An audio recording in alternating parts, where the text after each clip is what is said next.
Welcome students. पिछले lecture में हमने विभव मापी का सिद्धांत ये देखा था, जनरल इंट्रोडक्शन। अब इस लेक्चर में हम लोग जिस तरह से आपको क्वेश्चन आते हैं तो हम इसको क्वेश्चन के रूप में अगर समझेंगे कि मान लो आपको क्वेश्चन आया कि विभव मापी द्वारा किन्हीं भी दो सेलों के विद्युत वाहक बलों की तुलना E1/E2 की प्रयोग का वर्णन निम्न शीर्षकों के अंतर्गत कीजिए। पहला परिपथ, दूसरा सूत्र तथा सिद्धांत और तीसरा प्रेषण तालिका। तो देखिए, आपको एग्जाम में कोई भी दो आ सकते हैं या कोई एक भी आ सकता है, ठीक है। तो हम इसको तीनों चीज़ों को देख लेते हैं, क्योंकि इनमें से कोई भी एक चीज़ आप लोगों को एग्जाम में आ सकती है या कोई दो भी आप लोगों से पूछ सकते हैं। तो जो विभव मापी होता है, इससे हमने देखा है कि किसी भी सेल का हम विद्युत वाहक बल नाप सकते हैं। कोई दो सेल दिए हुए हैं तो उन दोनों सेलों के विद्युत वाहक बलों की हम तुलना भी कर सकते हैं। अर्थात मान लो पहला सेल है, इसका विद्युत वाहक बल है E1, दूसरा सेल है, इसका विद्युत वाहक बल है E2, तो हम लोग E1/E2 बराबर L1/L2 भी कर सकते हैं। मतलब हम उसका रेशो भी ज्ञात कर सकते हैं, उसका अनुपात भी ज्ञात कर सकते हैं। ये इसका मुख्य उपयोग है। तो इसका अगर प्रयोग, क्योंकि हमें ये लैब में एक्सपेरिमेंट करना होता है, ये आपके 12th सिलेबस में है, तो जब हम लैब में करते हैं तो हमें और अच्छे से समझ में आता है और एग्जाम में इस तरह से क्वेश्चन आते हैं। तो पहला है कि इसका परिपथ, पहला पॉइंट है कि इसका परिपथ हम समझते हैं। पहले हम लिख लेते हैं कि दो सेलों के ये जो प्रयोग है, मतलब ये क्वेश्चन के रूप में इस तरह से आएगा, ये वास्तव में एक्सपेरिमेंटल पॉइंट है कि दो सेलों के विद्युत वाहक बलों, मतलब एक्चुअली E1/E2, क्योंकि आपको दो सेल दिए होंगे, E1/E2 की तुलना के प्रयोग का वर्णन निम्न शीर्षकों के अंतर्गत। ये क्वेश्चन है कि दो सेलों के विद्युत वाहक बलों यानी E1/E2 की तुलना का जो प्रयोग है उसका वर्णन निम्न शीर्षकों के अंतर्गत हमें करना है। पहला परिपथ, दूसरा सिद्धांत तथा सूत्र की स्थापना और तीसरा है प्रेषण तालिका। तो हम पहले समझ लेते हैं इसका जो सर्किट है ना, परिपथ होता है। तो देखिए, परिपथ हमने ऐसा बनाया है। सबसे पहले आप समझिए AB एक वायर है, ठीक है, जो विभव मापी की सबसे लंबी है, 10 मीटर लंबी वायर है। हम मान लो 10 मीटर लंबा ही विभव मापी आपके लैब में है। तो AB जो है ये क्या होगी बच्चों, विभव मापी की लंबाई, लेंथ है ना। दो टर्मिनल्स होते हैं, ये स्टार्टिंग और ये एंडिंग। तो ये जो टर्मिनल A है, ये बिंदु A जो है विभव मापी जो होती है उसका स्टार्टिंग पॉइंट है। ये जो है संचायक सेल B1 से जुड़ा हुआ है कि धनात्मक सिरे से, ये आपको दिख रहा है। किससे जुड़ा हुआ है ये संचायक सेल, एक्चुअली संचायक सेल किससे जुड़ा हुआ है, B1 से। किसके द्वारा, पूंजी K1 तथा परिवर्ती प्रतिरोध RH के द्वारा किससे जुड़ा हुआ है, सिरे B से जुड़ा हुआ है। यानी सिरा जो B है ये संचायक सेल के ऋणात्मक सिरे से जुड़ा हुआ है वास्तव में। किसके द्वारा, पूंजी K1 तथा परिवर्ती प्रतिरोध RH के द्वारा जुड़ा हुआ है। परिवर्ती प्रतिरोध यानी एक्चुअली जैसे कि आप जानते होंगे कि जैसे कि हम जो फैन होता है उसको हम रेगुलेटर कम ज़्यादा करके हम स्पीड को कंट्रोल करते हैं, तो उसी तरह से परिवर्ती प्रतिरोध जो होता है इसको हम धारा नियंत्रक भी कहते हैं, क्योंकि इसको हम एडजस्ट करके धारा के मान को कम ज़्यादा भी कर सकते हैं। इसीलिए इसे हम कहते हैं धारा नियंत्रक या परिवर्ती प्रतिरोध, क्योंकि इसकी वैल्यू चेंज होती है, परिवर्ती होती है, वेरिएबल होती है। तो बिंदु B जो है ये नेगेटिव से जुड़ा है और इसी को हम क्या कहते हैं, ये जो सर्किट है इसी को हम क्या कहते हैं बच्चों, प्राथमिक परिपथ, ठीक है। तो ये क्या हो गया, विभव मापी का प्राथमिक परिपथ। अब जो दो सेल आपको दिए हुए हैं, माना पहला सेल है E1 और दूसरा सेल है E2, और ये जो दोनों सेल हैं इनके विद्युत वाहक बलों की आपको तुलना करना है। मान लो जो पहला सेल है इसका विद्युत वाहक बल है E1 और जो दूसरा सेल आपको दिया हुआ है इसका विद्युत वाहक बल है कितना बच्चों, E2, और इन दोनों की आपको तुलना करना है। तुलना यानी केवल हमें ये पता चलेगा कि पहला दूसरे से कितने गुना ज्यादा है, केवल इसमें हमें तुलना होगी। तो ये जो प्रयोग दिया हुआ है इसमें ये दोनों सेल जो होंगे, ये तो हमने प्राथमिक तो हमने कर ही लिया है, प्राथमिक तो हमने जोड़ ही लिया है। तो दोनों जो सेल हैं इनके दोनों के धनात्मक सिरे विभव मापी के बिंदु A से, क्योंकि ये पेज के द्वारा जुड़े होते हैं, विभव मापी के बिंदु A से जुड़े हुए हैं, पेज के द्वारा हम इनको जोड़ेंगे। तो तो दोनों सेल जिनके हमें विद्युत वाहक बलों की क्या करना है, तुलना करना है, उनके दोनों के धनात्मक सिरे जो होते हैं ये किससे जुड़े होते हैं बच्चों, ये विभवमापी के सिरे ए से जुड़े रहते हैं। सेल दोनों सेलों के जो ऋणात्मक सिरे होते हैं, दोनों सेलों के जो ऋणात्मक सिरे होते हैं ये कुंजी K2, इसे कहते हैं द्विमार्गी कुंजी। ये जो कुंजी K2 आपको दिख रही है बच्चों, इसे हम क्या कहते हैं, द्विमार्गी कुंजी। द्विमार्गी यानी क्यों, क्योंकि देखिए हम इसको इससे भी जोड़ सकते हैं या इससे भी जोड़ सकते हैं, एक बार में हम किसी एक से ही जोड़ेंगे, ठीक है ना।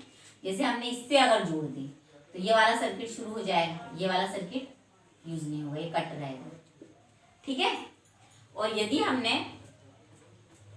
इससे जोड़ दी, इससे तो ये वाला सर्किट ऑन हो जाएगा और ये वाला सर्किट कैसे रहेगा, कट। तो इसे कहते हैं द्विमार्गी कुंजी, मतलब इसका हम डबल यूज कर सकते हैं। किसी भी इन दोनों को तो हमने जोड़ दिया है, इससे जोड़ देंगे, इसके बिंदु से जोड़ देंगे तो ये पहला वाला स्टार्ट हो जाएगा, दूसरे के बिंदु से जोड़ देंगे तो दूसरा वाला स्टार्ट हो जाएगा, ठीक है। तो इसीलिए हम इसे क्या कहते हैं, द्विमार्गी कुंजी, ठीक है। इसे हम क्या कहते हैं, द्विमार्गी कुंजी। तो द्विमार्गी कुंजी द्वारा इनके जो ऋणात्मक सिरे होते हैं ये धारामापी जी से जुड़े होते हैं। धारामापी क्योंकि देखो इसके दो टर्मिनल्स होते हैं, ये एक और ये दूसरा। धारामापी का जो दूसरा सिरा होता है ये विसर्ग कुंजी जे, जिसे हम क्या कहते हैं, जॉकी कहते हैं ना, विसर्ग कुंजी जे, यानी इसे क्या कहते हैं, जॉकी के द्वारा जुड़ा रहता है। और ये जो जॉकी होती है ये वायर AB, यानी जो वायर होती है विभवमापी की, इसके ऊपर स्लाइड होती है, यानी घूम सकती है। और घुमा के हमें केवल क्या देखना होता है बच्चों, संतुलनकारी लंबाई यानी शून्य विक्षेप की स्थिति का हमें पता करना होता है। तो ये जो परिपथ होता है जिसमें दोनों सेल E1 E2 तथा द्विमार्गी कुंजी धारामापी जॉकी जुड़े होते हैं, ये वाला जो सर्किट होता है ये क्या कहलाता है बच्चों, द्वितीयक परिपथ कहलाता है। ये क्या कहलाता है, द्वितीयक परिपथ। प्राथमिक परिपथ क्या हो गया, इसको एक बार और समझ लेते हैं हम, क्योंकि हम लोगों ने विभवमापी जब हम देख लेंगे अच्छे से तो हमें अच्छे से समझ में आ जाएगा, और जब तक नहीं देखी है हम इसी से काम चलाते हैं। तो देखिए विभवमापी के दो सिरे हैं, स्टार्टिंग पॉइंट और एंडिंग पॉइंट कह लीजिए आप, ए और बी। तो विभवमापी का जो ए सिरा है ये संचायक सिरे के धनात्मक सिरे से जुड़ा है, और इसका जो बी सिरा है ये K1 मतलब कुंजी K1 तथा परिवर्ती प्रतिरोध RH के द्वारा बी से जुड़ा हुआ है, ऋणात्मक सिरा किसका, संचायक सेल का। ये जो सर्किट होता है ये क्या कहलाता है बच्चों, प्राथमिक परिपथ। अब द्वितीयक परिपथ, जो दो सेल E1 और E2, मान लो कि पहले का विद्युत वाहक बल E1 है और दूसरे का विद्युत वाहक बल कितना है, E2, इनकी हमें तुलना करना है। और इन दोनों के धनात्मक सिरे हमने बिंदु ए से जुड़े हुए हैं, वास्तव में बिंदु ए धनात्मक पर ही है क्योंकि ये संचायक सेल के धनात्मक से जुड़ा हुआ है। और इन दोनों सेलों के जो ऋणात्मक सिरे हैं ये आप लोगों को दिख रहा होगा, ये जो है द्विमार्गी कुंजी के द्वारा धारामापी से जुड़े हुए हैं। और धारामापी का एक, क्योंकि ये एक सिरा जुड़ा हुआ है, और धारामापी का शेष बचा जो एक सिरा होता है ये जॉकी, जिसे हम कहते हैं विसर्ग कुंजी, क्योंकि ये स्लाइड होती है। ये किसके ऊपर स्लाइड होती है, यानी घूम सकती, स्लाइड होना यानी घूम सकती। किसके ऊपर घूमती है बच्चों, वायर के ऊपर। कौन सा वायर, AB वायर, जो विभवमापी का वायर कहलाता है, इसके ऊपर ये घूम सकती है। और इसे कहते हैं विसर्ग कुंजी जे या जॉकी। ये एक मेटल पेन होता है, मेटल पेन यानी ये मेटल का, जैसे ये पेन है उस तरह से ये मेटल का बना होता है, और ये उस वायर पर स्लाइड हो सकता है। और ये वाला जो परिपथ होता है जिसमें दोनों सेल जिनकी तुलना करना है ये जुड़े होते हैं, ये क्या कहलाता है बच्चों, द्वितीय परिपथ। तो ये हो गया परिपथ के बारे में। अब अगला पॉइंट है हमारा सिद्धांत और सूत्र की स्थापना। तो सिद्धांत में देखिए ये समझ लीजिए आप कि मान लो ये जो विभवमापी है इसकी विभव प्रवणता कितनी है, मान लो विभव प्रवणता है के आप जानते हैं बच्चों, के बराबर क्या होगा, बिंदु ए और बी के बीच का विभवांतर। एक्चुअली जो संचायक सेल दिया है इसकी जो टर्मिनल वोल्टता होगी वही उसकी वास्तव में विभव प्रवणता होगी। तो इसकी उसकी विभव प्रवणता नहीं होगी, उसका मतलब बी विभव पतन कितना होगा, इसकी टर्मिनल वोल्टता, मतलब ए और बी के बीच में जो विभवांतर होगा, ए और बी के बीच में जो विभवांतर होगा वही इस संचायक सेल की क्या कहलाएगी, टर्मिनल वोल्टता कहलाएगी, ठीक है। और इसी को हम बिंदु ए और बी के बीच का विभव पतन भी कह सकते हैं। तो इसकी जो विभव प्रवणता होती है विभवमापी की, के बराबर होती है इन बिंदु ए और बी के बीच का विभव पतन, और बटे इस विभवमापी की लंबाई। और मान लो हम ये लंबाई कितनी है, कैपिटल L। तो विभवमापी की विभव प्रवणता के बराबर क्या होती है बच्चों, V/L। अब इस प्रयोग में हम क्या करेंगे कि पहले जो है जो सेल E1 है इसका हम विद्युत वाहक बल नापेंगे। तो इसके लिए हम क्या करते हैं, इसको जो है इसके द्वारा जोड़ देते हैं द्विमार्गी कुंजी से। ये वाला सर्किट तो कट रहेगा और ये वाला सर्किट ऑन रहेगा। कौन सा वाला, ये प्राथमिक सर्किट तो ऑन है ही, ये जो द्वितीयक परिपथ में सेल E1 वाला जो परिपथ है वो ऑन रहेगा। और अब हम क्या करते हैं, इस जॉकी जो है ये मेटल पेन है, इसको हम मतलब जॉकी को विसर्ग कुंजी को वायर AB पर हम घुमाते हैं। तो धारामापी जो है जब शून्य विक्षेप देगा उस स्थिति को हम देखते हैं। मान लो जैसे चित्र में D बिंदु पर दिखा रहे, D बिंदु क्या है बच्चों, वास्तव में ये सेल E1 की जो है संतुलनकारी लंबाई, मान लो ये L1 है, मतलब हम सिरे A से उसकी लंबाई नापेंगे और ये मान लो कितनी आ रही है बच्चों, L1 आ रही है। ठीक है, ये क्या कहलाती है, संतुलनकारी लंबाई। तो उस स्थिति में जो सेल E1 होगा जिसका विद्युत वाहक बल हम मानेंगे कितना है, E1, तो E1 बराबर क्या होगा, K × L1। K क्या है बच्चों, क्योंकि यही विभवमापी का सिद्धांत है। K क्या है, विभवमापी जो है उसकी विभव प्रवणता। L1 क्या है, मतलब जो पहला सेल है इसका विद्युत वाहक बल क्या आएगा, E1 गुणित, सॉरी इसका विद्युत वाहक बल E1 है, ये इसका फार्मूला क्या रहेगा, K × L1। K क्या है, विभवमापी की विभव प्रवणता, विभवमापी की विभव प्रवणता। L1 क्या है, संतुलनकारी लंबाई, इसको हम शॉर्टकट में लिख लेते हैं। और ये कितनी है बच्चों, L1। तो जो पहला सेल है E1 बराबर क्या रहेगा, K L1, इसको आपको फार्मूला नंबर 1। जो पहला सेल है E1 बराबर क्या रहेगा, K L1। अब इसी प्रकार से अब हम क्या करेंगे, दूसरा जो सेल है आप इसको हटा देंगे, ये कनेक्शन इधर वाले से कर लेंगे हम, ठीक है, क्योंकि ये द्विमार्गी कुंजी है, हम इसको इस तरीके से यूज कर सकते हैं। तो अब इसको ऐसे जोड़ देंगे, ये दोनों पॉइंट्स को जोड़ देंगे, तो अब ये वाला सर्किट कट हो जाएगा और जो सेल E2 है ये सर्किट में आ जाएगा, एक्ट होने लगेगा। मान लो कि ये जो सेल है, दूसरा जो सेल है इसका विद्युत वाहक बल है E2, तो E2 बराबर क्या रहेगा बच्चों, तो हम वही चीजें फिर दोहराएंगे। तो हम जॉकी से इसको घुमाएंगे, क्योंकि देखिए इन दोनों के विद्युत वाहक बल अलग अलग होंगे, तो इनकी संतुलनकारी लंबाई क्या होगी, अलग अलग होगी। तो इसको हम घुमाएंगे। अब हम क्या करेंगे, इसके लिए हम क्या करेंगे, क्या देखेंगे, इसकी संतुलनकारी लंबाई देखेंगे, जो दूसरा सेल है उसके लिए। तो इसकी हम मानेंगे विद्युत वाहक बल कितना है, E2, यहाँ लिख लेते हैं। तो E2 बराबर क्या रहेगा बच्चों, E2 बराबर रहेगा K × L2। K क्या है, विभवमापी की विभव प्रवणता, L2 क्या है, उसकी संतुलनकारी लंबाई। तो जो दूसरा सेल है उसका विद्युत वाहक बल कितना रहेगा, E2। अब हम क्या करेंगे, क्योंकि हमें तुलना करना, हमारा क्वेश्चन ये था, तो 1/2 करेंगे हम, मतलब E1/E2 बराबर क्या हो जाएगा, K L1/K L2, अर्थात K कट जाएगा क्योंकि K क्या है, विभव प्रवणता, दोनों में कॉमन है। तो क्या आएगा, E1/E2 बराबर क्या आएगा, L1/L2। मतलब हम सिंपली इस प्रयोग में क्या करेंगे कि उन दोनों सेलों का हमें विद्युत वाहक बल नापना है, तो हम उनकी संतुलनकारी लंबाई नापेंगे और संतुलनकारी लंबाइयों का अनुपात ही दोनों सेलों के विद्युत वाहक बलों के अनुपात के बराबर होगा। तो ये हमारा क्या है, सेकंड पॉइंट हो गया, सिद्धांत और सूत्र की स्थापना। अब अगला पॉइंट है जिसमें हमें लिखना है प्रेषण तालिका। तो प्रेषण तालिका और हम बना लेते हैं, तो हमारे एक मतलब एक्सपेरिमेंट नंबर 1 समाप्त हो गया। तो हम इसमें अभी प्रेषण तालिका और बना लेते हैं।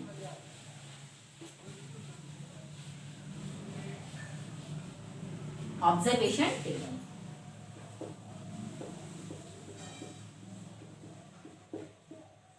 इसे हम क्या कहेंगे बच्चों, ऑब्जर्वेशन टेबल।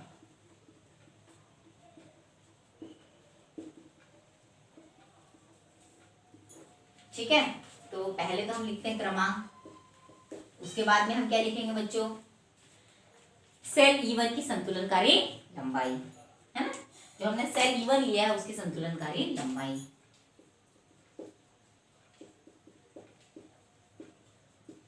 तो सेल E1 की संतुलनकारी लंबाई L1। दूसरा क्या लेंगे हम, सॉरी ये L2 लिखा गया, ये L1, सेल E1 की संतुलनकारी लंबाई L1। दूसरा पॉइंट, सेल E2 की संतुलनकारी लंबाई L2।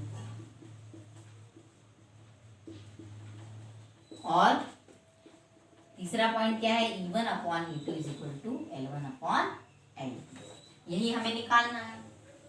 ठीक है, और जब आप लोगों के एग्जाम में ये क्वेश्चन आएगा तो आपको इसमें ऑब्जर्वेशन टेबल भरना नहीं है, केवल ये 1 2 3 4 रीडिंग हम लेंगे, ऐसे करके बस इसको लिख के आना है बस, and that is the end. क्योंकि हम इसमें 4 5 बार सफिशिएंट होता है, हम इस को करेंगे इस प्रैक्टिकल को और रीडिंग लिख लेंगे। तो एग्जाम में आपको केवल यही प्रश्न तालिका लिख के आनी है, और जब हम प्रैक्टिकल करेंगे तो आपको समझ में आ जाएगा कि किस तरीके से आता है। क्योंकि अभी हम प्रैक्टिकल कर नहीं पा रहे हैं तो, और क्वेश्चन की हमें तैयारी भी करनी है, तो इसलिए हमने ये देख लिया है। तो ऑब्जर्वेशन जो टेबल होता है उसमें सिंपली हमें सेल E1 की संतुलनकारी हम मानेंगे लंबाई L1 है, दूसरा जो सेल है E2 उसकी संतुलनकारी लंबाई L2 है। तो E1 अपॉन E2 बराबर क्या हो जाएगा, इज इक्वल टू क्या हो जाएगा, L1 अपॉन L2, संतुलनकारी लंबाइयों के सिंपली अनुपात के बराबर ही होगा उन दोनों सेलों का विद्युत वाहक बल। अब हमें एक प्रैक्टिकल और देखना है कि किसी भी सेल का आंतरिक प्रतिरोध का मापन करना है। तो उसमें भी यही 3 पॉइंट्स आएंगे कि परिपथ, सिद्धांत तथा सूत्र की स्थापना और प्रेषण तालिका। एग्जाम में अगर ये क्वेश्चन आया तो इसी तरीके से आएगा, और एक्चुअली आप लोगों को लैब में ये प्रैक्टिकल भी करना है, क्योंकि इसके बाद का हमारा जो अगला क्वेश्चन है वो यही रहेगा। जैसे यहाँ 2 सेलों के विद्युत वाहक बलों की तुलना है, अगला क्वेश्चन रहेगा कि किसी भी सेल के आंतरिक जो प्रतिरोध है उसका मापन करना। तो वो निम्न शीर्षकों के अंतर्गत हमें करना पड़ेगा, परिपथ, सिद्धांत तथा सूत्र की स्थापना और प्रेषण तालिका। उसका परिपथ अलग रहेगा, पर एक बात समझिए, कोई भी अगर वो रहेगा प्रयोग रहेगा या प्रैक्टिकल रहेगा तो उसमें प्राथमिक सर्किट हमेशा एक ही जैसा रहेगा जैसा कि हमने बनाया है, और द्वितीयक परिपथ जो है सिर्फ वही चेंज होंगे, वो अकॉर्डिंग टू द सिचुएशन होंगे कि आप कौन सा प्रयोग कर रहे हैं। यहाँ चूंकि 2 सेलों के विद्युत वाहक बलों की तुलना थी तो इसलिए हमने 2 सेल लिए हुए हैं। इसके बाद का जो हमारा रहेगा तो उसमें केवल हम क्या लेंगे बच्चों, केवल एक ही सेल को उपयोग में लाएंगे। तो हमारे लिए आज के लेक्चर में हम इतना ही देखते हैं। अगला लेक्चर जो है हम देखेंगे कि किसी भी सेल के आंतरिक प्रतिरोध, मतलब अगला जो क्वेश्चन के रूप में हम देखेंगे कि किसी भी सेल के आंतरिक प्रतिरोध के मापन के प्रयोग का वर्णन निम्न शीर्षकों के अंतर्गत करना है, परिपथ, सिद्धांत, सूत्र की स्थापना और प्रेषण तालिका। Again it is the simplest one, और इसमें हमें एक पॉइंट और देखना है, केवल विभव मापी तथा वोल्ट मीटर में अंतर, ये भी क्वेश्चन इंपॉर्टेंट है। उसके बाद ये विभव मापी वाला जो एक सेपरेट पॉइंट आप लोगों को दिया है, एक्चुअली प्रैक्टिकल बेस्ड क्वेश्चन है, कॉम्पिटिटिव के लिए भी इंपॉर्टेंट है, ये वाला पॉइंट हमारा समाप्त हो जाएगा। So thank you students.